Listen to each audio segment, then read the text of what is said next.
Ini ang Digicast Negros X, ang top 10 nga balita sa Negros Island region na amo ni dulong sa inyo. Kagaring aton top story subong adlaw, March 16, 2026. Napulo ka mga LGU apektado sa ashfall, 65 ka hektarya na halitan sang forest ka grass fire sa paglupok sa bulkan Kanlaon. Pagubunag nga lapsag, ginbilin sa dapog sa barangay Kabug sa Bacolod City. Masobra sa 20 pesos kada litro ang isa ka sa presyo ng diesel sa buwas, 14.16 naman sa gasolina. May pagsaka na sa plete sa bus, saka sa plete sa traditional kag modern jeepneys, was mahibaluan.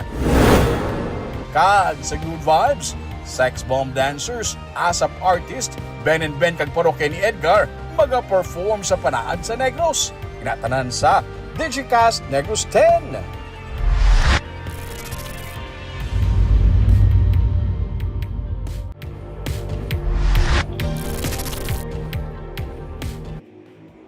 Sa number 10, may pagdubo sa bilisang kuryente sa Negros Power sini nga Marso.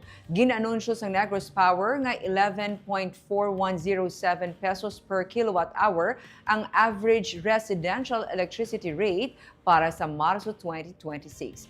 May 0.0335 pesos per kilowatt hour nga ginubo kung ikumpara sa rate sa Pebrero nga 11.4442 per kilowatt hour. Inibisan pa nga ang presyo sa kuryente halin sa WESM nagsaka sa 0.0916 pesos per kilowatt hour. May pagsaka man sa power delivery service ang NGCP pero ginbawi naman ini sang pagnubo sang ancillary service charges. Ang pagnubo sang transmission kag iban nga pass-through charges nakabulig nga mabalanse ang pagsaka sang generation cost. Bangod sini, gamay na lang ang pagnubo sang electricity rates para sa Marso 2026.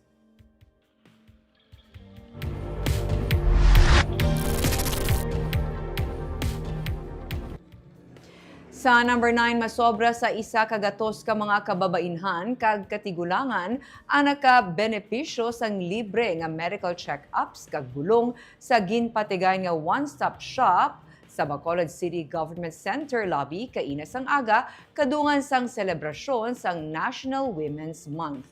Ang nasambit nga programa ang ginpangunahan sa Department of Social Services and Development kag sa Gender and Development Council. Ginsiling ni Councilor Celia Flor nga kadam-an sa mga nakabenepisyo ang mga empleyado man sang syudad bangod sila ang nakauna nga magpa-register. May libre nga bone check, hemoglobin test, blood sugar test, HIV kag tuberculosis screening kag dental check-ups. Mayara man sang family planning consultation kag mental health counseling.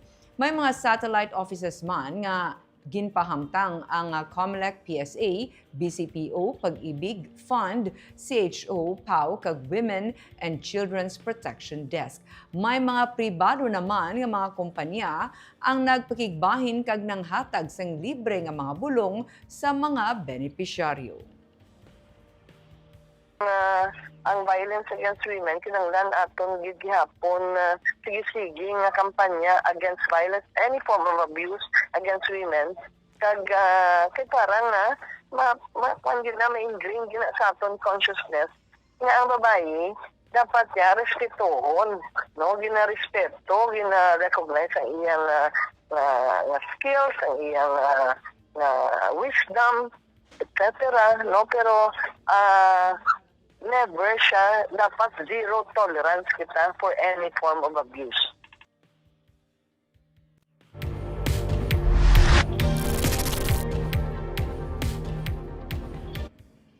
Sa number 8, bangkay sang senior citizen na sapwan sa daan nga minahan sa Sipalay. Nasapwan na kaina ang bangkay sang senior citizen nga ginalagar na lumos sa Kansibit Pit nga sakop sang Purok Malipayon, Barangay San Jose sa Sipalay City. Ginkilala ang biktima kay alias Paula, 73 anyos, kag may Alzheimer's disease. Sunod sa iya bata naghalin sa ilabalay ang biktima mga alas 3 ng kaagahon sa atong Sabado nga masami niya kinahimo apang wala na makapauli. Duha ka adlaw ang makaligad nakita ng lawas sang tigulang sa madalom nga bahin o kung madalom nga bahin sang pit nga sadto anay isa ka minahan. Base sa examination wala sang senyales nga may physical injury sang lawas sang biktima.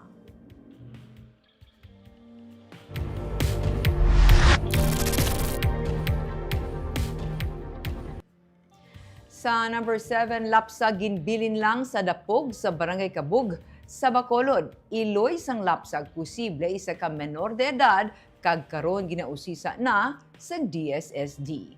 Isa ka menor de edad ang ginreport sa Department of Social Services and Development nga posible iloy sang bag-o bunag nga bata nga nakita sa dalom sang isa ka balay sa barangay Kabug sa Bacolod City sang Sabado. Ini ang ginkumpirmar ni Richelle Verde Prado Manga, ang pamuno sang DSSD sini nga hapon. Sunod sa iya, wala makahibalong iya nga mga kaingod balay nga nagabusong ang menor de edad bangod posible nga ginatago niya ini. Gilayon man nga ginkatuan sang DSSD ang amo nga babay agud sigurohon nga siya gid man ang iloy.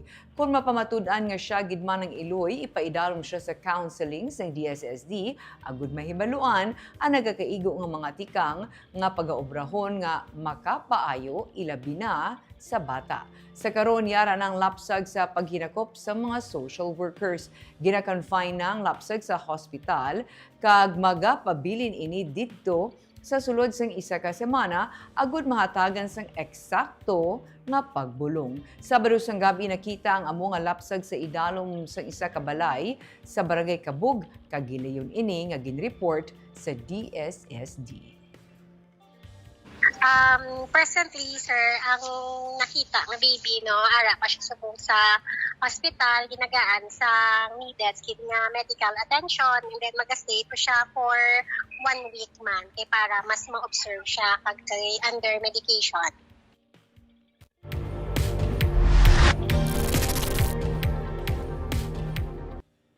Sa number 6, anay tanod patay sa pagpaniro. Suspect, arestado. Mag-utod nga suspect sa pagpatay sa isa ka lalaki sa barangay 22 sa Bacolod City na dakpan kag nakuhaan sang mga pusil. Nadakpan sa kapulisan ang mag-utod nga suspect nga nagtiro kag nagpatay sa 54 anyos nga lalaki sa atubang sang isa ka store sa corner Hilado Rizal Streets sa barangay 22, Bacolod City, Biyernes sang gabi. Nagainom sa Tiangge sa idalom sang barangay hall si alias Ruben, residente sa barangay 23 o purong isa katanod sang nag-abot ang duha ka suspect sakay sa motor. Gintiro sang mga suspect ang biktima gamit ang KG-9 submachine gun nga gintago sa sako kag nalagyo. Maswerte naman nga wala masalabat ang tanod.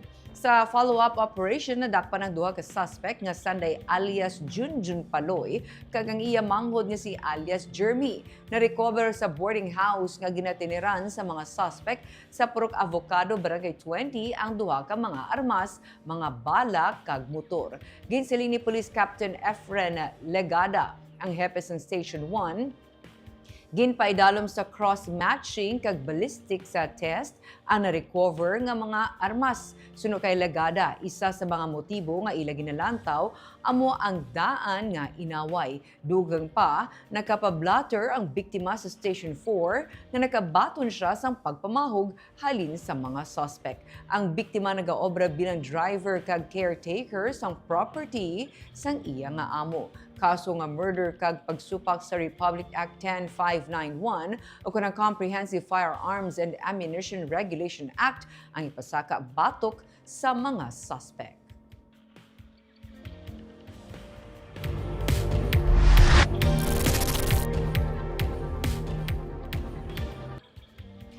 Sa number 5, Cabo patay sa pagpaniro sa Baguio City. Dead on arrival sa ospital ang senior citizen nga kabo matapos gintiros ng suspect nga nagamotor sa Purok Matamis, Barangay Busay sa Bago City, Domingo sang hapon. Nakaangkon sang igo sang bala sa likod kamot kag sa ulo si alias Fred, 68 anyos. Nagwa sa investigasyon nga nag-drive si alias Fred sa motorsiklo gikan sa balay sang kapitan kag padulong sa asyenda Solinap kundiin siya nagaobra bilang kabo sa asyenda sang siya ang gintiro. Ang suspect nagasakay sa itom nga motor, nakasuksok sa blue nga jacket kag itom nga helmet. Personal nga inaway ang ginalantaw motibo sang kapulisan.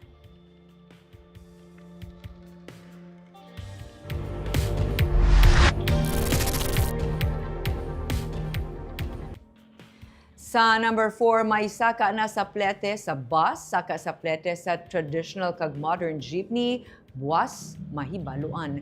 Land Transportation Franchising and Regulatory Board na nag-approve na sang provisional fare increase para sa mga public utility buses. Ini ang nag-take effect sang Sabado, Marso 14. Ang updated fare guide na nagalakip na sang ginaprubahan nga provisional fare increase. Ang updated fare guide nagasakop na sa mga adjustment sa mga nagkalain-lain nga classification sang provisional public utility buses. Ang air-conditioned super deluxe kag deluxe nga provincial buses ang magapatuman sang 0.35 centavos nga provisional fare increase sa kada kilometro.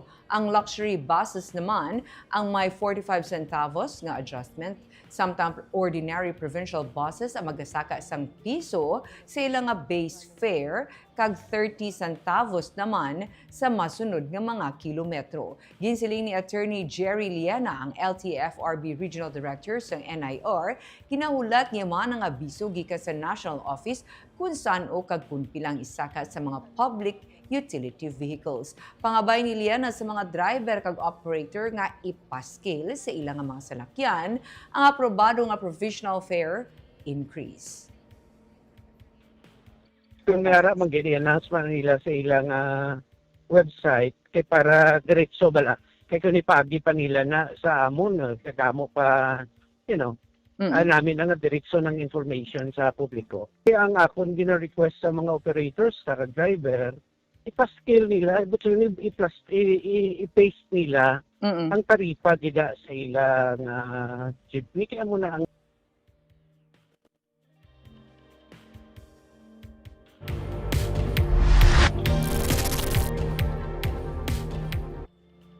Sa number 3, duha ka teams ang gideploy agud i-monitor ang 151 ka mga gasolinahan sa syudad sang Bacolod. Ini ang base sa mando sa Department of Energy agud siguruhon nga ang tanan nga mga gasolinahan nagasunod sa eksakto nga price range. Ginsiling ni Attorney Marty Go, Secretary to the Mayor, ang duha ka grupo ang magalibot adlaw-adlaw kag magabantay pati na sa mga konsumidor agud malikawan ang hoarding sang produkto petrolyo. Kutob sa mga nagapamalibad nga magpa-inspect nga mga gasolinahan, ang gilayon nga i-report sang LGU sa DOE. Ginklaro man ni Go nga ang direktiba sa DOE sa LGU ang mag-inspect lang apang ang pag-issue sang show cause order kag posible nga penalidad sa mga nagalapas ang yara na sa DOE. Ang monitoring ang magapadayon tubtob nga magbalik na sa normalang presyo sang gatong. Ang mga monitoring teams ang ginalakipan sa mga personnel gikan sa City Mayor's Office, Legal Office, Treasurer's Office, Business Permit and Licensing Office, kag Government Communication Office. Ang mando sa amon sa DOE is to send a report every day by 2 p.m. sa ila. Kung ano nang report namon, daan ang basihan nila kung mai-verify sila or may issuehan sila sang cease and desist order. So just to be clear sa aton ng public, ang authority lang gidya sa inspection teams naton is to check the prices and to check the inventory. As to the penalty, as to the issuance of a cease and desist order o may violation, DOE na iya. Hindi na iya sang LG.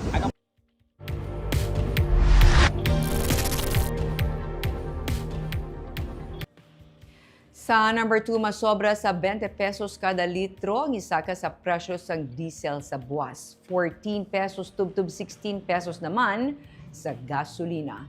Kung masobra sa 80 pesos sa subong ang presyo ng kada litro ng diesel, buwas, makalabot na ini sa masobra 1.2 pesos kada litro. Kay buwas sa aga, 20 pesos and 40 centavos tubtub 23 pesos and 90 centavos ang saka sa kada litro ng diesel sunod sa Department of Energy. Mas mataas pagid kung ikumpara sa ginsaka sa nagligad nga semana.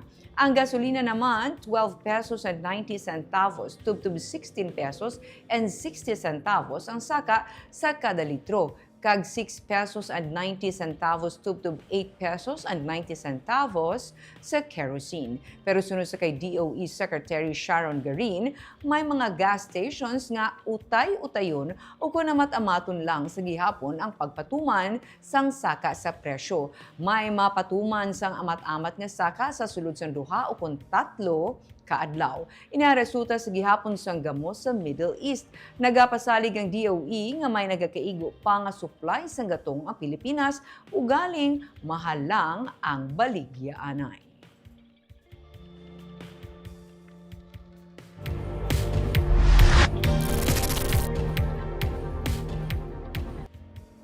Kag sa number 1, napulo ka mga banwa kag syudad sa Negros ang apektado sang ash fall kasunod sang paglupok sang bulkan Kanlaon sang Domingo, Marso 15. 20 ka hektarya naman sang forest area kag 45 ka hektarya sang grassland ang nasunog posible bangod sang ballistic projectiles kag PDC gikan sa bulkan.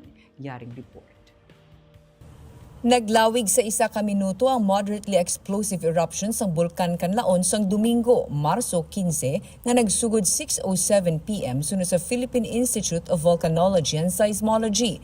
Nag-generate ini sang 5 kilometer high nga eruption column nga nagpadulong southeast kag northeast. Sa mga social media posts, makit-an ini bisan pa sa indi mga kaiping nga lugar sang bulkan.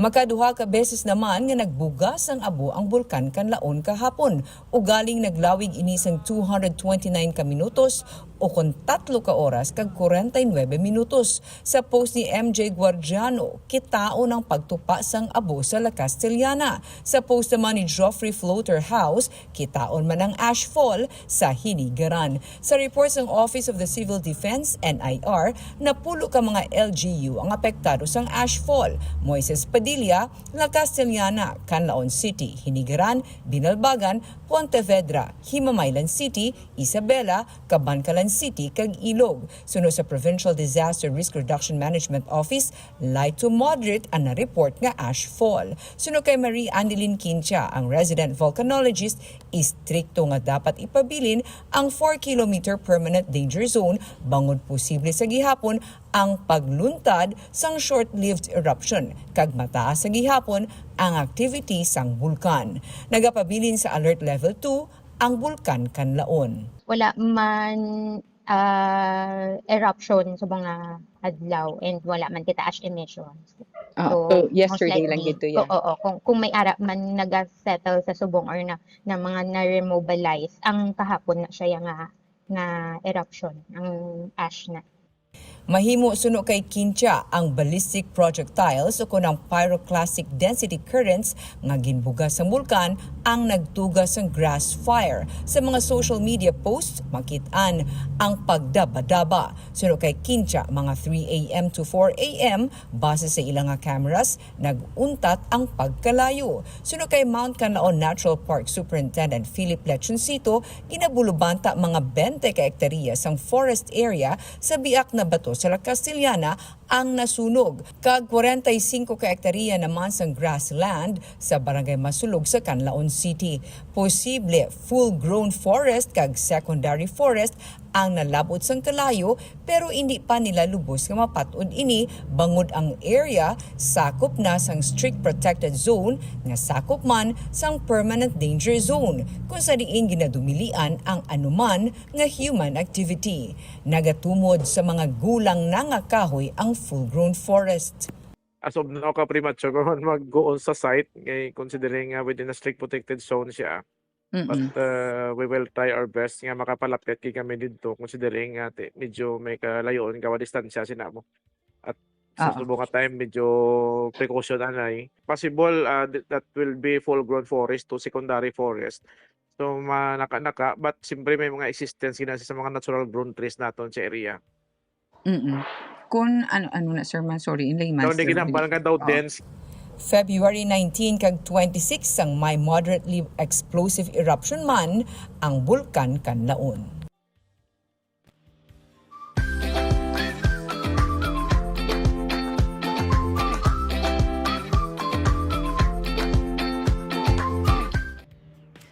Sa Good Vibes, sikat kag kilala nga mga banda ang ginapaabot maga-perform sa 30th Panahad sa Negros Festival sini nga bulan sang Abril. Sa launching sang Festival of Festivals sa Biyernes, nagsalida man ang 32 ka kandidata sang Linay sang Negros. Yaring report. Napag-angka sa Negros lamang haabyan ikaw tanang makakita. Ikatlo na nga dekada karon nga ginasaulog sang Negros Occidental ang panaad sa Negros Festival. Sang Biyernes, isa ka bulan antes magbukas ang ginakabig Festival of Festivals, ginlunsar ini sa pagpanguna sang provincial government officials o pwede mga alkalde sang tagsa ka banwa kag syudad sa probinsya. Ang pagtililipon sunod kay Governor Eugenio Jose Lacson, hindi lamang pag-abi-abi sang tuigan nga selebrasyon, kundi pagsaulog mismo sang isa ka milestone, ang 30 ka tuig na nga wala untat nga pagtibong sang paglaom, kadalagan, heritage kag shared identity sang mga Negrense. This year we gather not simply to welcome another Panahad Festival, but to celebrate a milestone. Our 30th Panahad sa Negros Festival. It is for this reason that the provincial government, together with our partners, is going to great lengths to make this year's Panahad truly special. Fitting for a festival that for 30 years now has brought Negrenses together in celebration of our heritage, our hopes, our challenges. April 13 to 19 ang panaad sa Negros Festival. Gin-announce na ang mga maga-perform kag magahatag sang kalingawan sa isa ka semana nga selebrasyon. Mga banda, gusto niyo the best man nga mga banda. So we have 3 big bands nga malambot diri sa aton. Aside sa aton ASAP, maabot pa na aton Ben and Ben, parokya ni Edgar, kag ang Sex bomb, yo ma sex bomb. Excited na ka mo? Sa pinakauna nga tion, kumpleto nga mayara sang kandidata ang mga LGU para sa Linay sang Negros. Ginpatigay ng sashing sang 32 ka mga linay nga ginupdan man sa mga candidates sang Mr. Pilipinas worldwide. We celebrate not only the longevity of this festival, but also how it has become an identity, proudly and lovingly shared by us all, reflecting our culture, our pride, and our unity that makes this celebration uniquely Negrense, uniquely ours. Ginlunsar man ang Negros Culture Hub Tours nga application kung sa diin sarang makabook via online para sa nanari-sari nga tour packages sa probinsya. Ini ang isa ka flagship initiative sang Negros Occidental. Nalakip sa ginsalida sang Biyernes ang panaad sa Negros Festival music video nga nagasanto sa tema nga 30 years of bringing Negrenses together.